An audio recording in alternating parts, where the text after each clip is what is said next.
Thank you. Howdy, everyone. It's a wonderful night, isn't it? It's a wonderful night. How would I kick it off? With a story. When I was young, I used to be ignorant and confident. A dangerous combination when you had a big mouth. One day, my family and I was in a fancy Taco Bell when in walks a very muscular man and his wife. Now, little me couldn't help but notice her protruding belly, so I shout to Mom, "Hey, Mama, look, she's pregnant." Oh, I wish I could have taken a picture of her face. You know, the moment she realized that lady's definitely not pregnant. See, that's a story I love to tell. A story my mom hates remembering. I mean, to me, I was simply stating an observation about the lady. To my mom, well, she feared imminent death. She felt her cheeks blush, her stomach sank. She felt like every eye in the room was on her. Now, I'm guessing everyone has felt this way at least once in their life. Merriam-Webster defines this embarrassment as feeling or showing a state of self-conscious confusion and distress. This typically involves moments where you believe you've made a misstep and now your social image is getting hurt and you're receiving unwanted attention. For example, you see someone waving your direction, so you wave back, realizing seconds later you have no idea who that is. They're waving to someone behind you.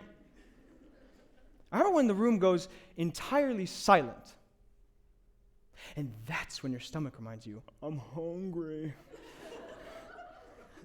Or about when the waiter says, "Enjoy your meal," and you say, "You too."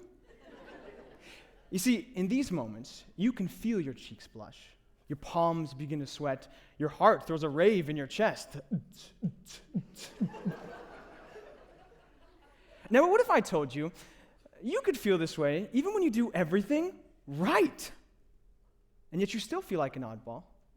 You're still getting that unwanted attention. You still think that every decision is hurting your social image. This is the imposter syndrome.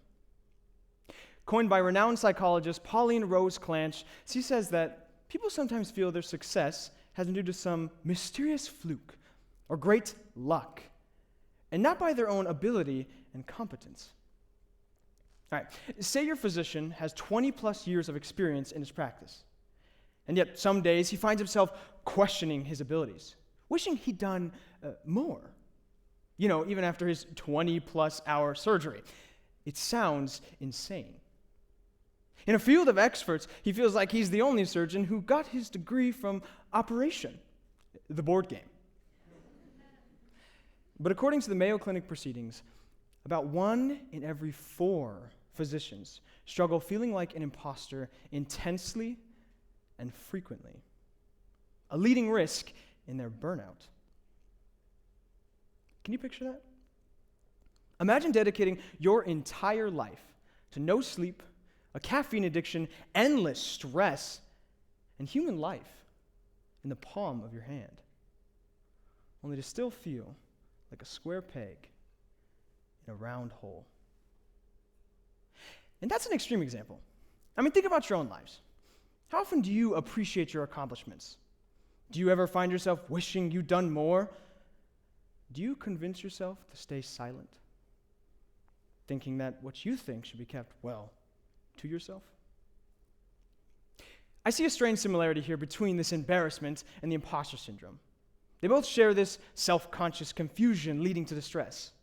They cause perceptions of a situation that lead to self-shame. They both leave this bitter taste of regret. Our embarrassment, though, tends to be fleeting, often spontaneous, relatable, and often hilarious. The imposter syndrome, however, it imposes this lie that we are undeserving, underworking, and unwanted.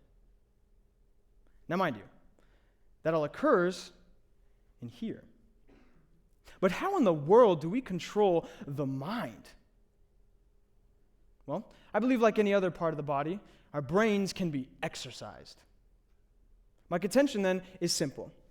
If the feelings that we have in the imposter syndrome are synonymous with the feelings of embarrassment, then we must open ourselves up to the possibilities of embarrassment to fend off against the imposter syndrome. I'm going to teach you how to skeletonize your individual situations so that you too can learn to take action against this imposter syndrome. This way, you can foster relatable memories to share rather than painful regrets to bear. All right, so let me teach you how to skeletonize. Simply put, strip a situation down to its bare bones. Take, for example, this well-known story. A group of short friends spend 9 hours delivering jewelry to a volcano. Any guesses as to the story? No, that's right. It's J.R.R. Tolkien's The Lord of the Rings. You see, any story, no matter how complex, can be summarized in such a way that sounds much simpler than it actually is. So like last week, when you tripped and fell down the stairs, you literally found the quickest way down.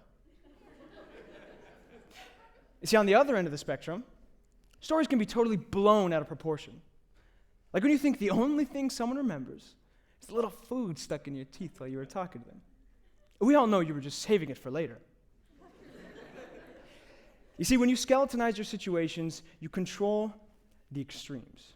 You turn them into manageable realities, turning those bitter emotions of embarrassment into those relatable memories to cherish. Because at the end of the day, your attitude, interpretation, and response tend to matter more than the situation itself. So if you can be pure in heart, genuine in mind while you're skeletonizing, you can eliminate the power of embarrassment altogether. When you wave at that random person, you're just being thoughtful. When your stomach grumbles amidst the silence, as my Nana would say, it's just nature. When you say you too to the waiter, you're just reciprocating his kindness. You see, instead of mulling over any individual little mistake that you think you've made, you instead chose to accept what happened, skeletonize your actions, and smile it off. And with practice, you can transfer this over to fending off the imposter syndrome. Now, don't worry. I'm not saying you should practice tripping down the stairs. But remember, embarrassment only has power through social disconnect, through isolation. And what's something that connects us all? Well, we're all incredibly embarrassing people. Some more than others, of course. We also have incredibly personal things about ourselves that can feel rather embarrassing to share. I mean, we all poop. Some more than others, of course. But it's in these connections that we feel free. Like knowing the person next to you probably also has food stuck in their teeth. It's called humanity. We're all just a bunch of quirky, awkward, and smelly Homo sapiens living together on a cosmic rock floating through the vast expanse of space.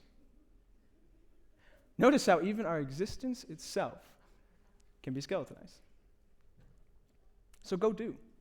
Go connect. Go say yes to new opportunities in light of the short time we have on this cosmic rock.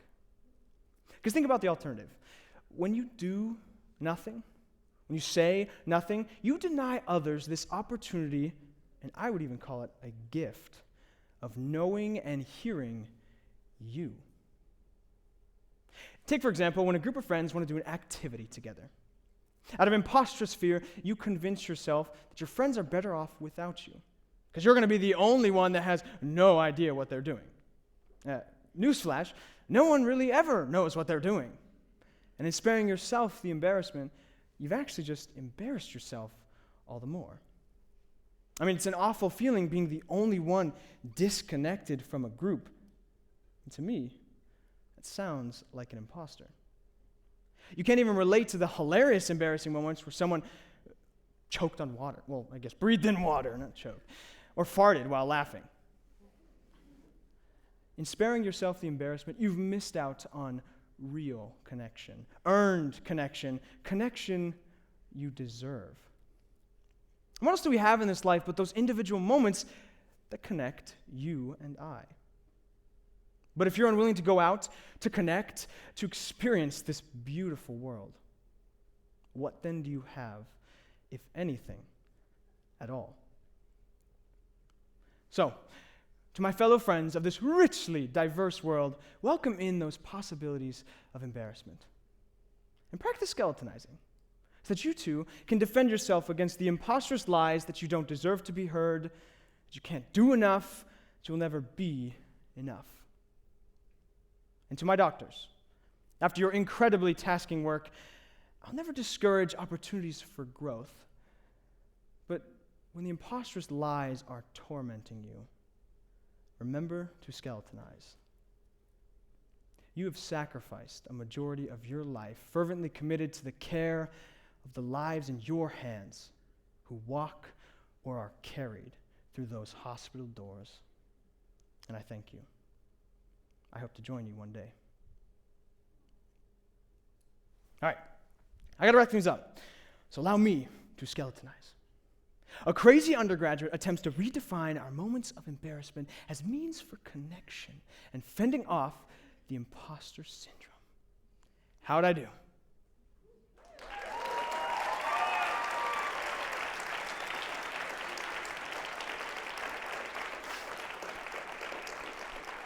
I hope you didn't think I was finished. That would be embarrassing. You see, embarrassment is going to be part of everyone's life. Whether you run from that angry couple who's definitely not pregnant, blush as your stomach performs a concert, or hide at home from your friends because you are busy. Just know that the imposter's lies only drags you down deeper into the depths of self-shame and self-hate. Two things the American Psychological Association suggests against the imposter syndrome is to lose perfectionism and learn the facts about your real situation. That's odd. Sounds familiar, doesn't it? Be okay with embarrassing yourself and skeletonize your situations. Because it's in these two things where you can go from a self-inflicted social imposter into someone with relatable, real, and rich human connection. So I encourage you, reevaluate those moments. Skeletonize your situations, and always choose to smile when the moment gets a little embarrassing. Because this way, in the face of life's fiercest blows, and in the midst of abject imposter syndrome, you'll remember that nothing was ever as bad as the time you split your pants. Thank you.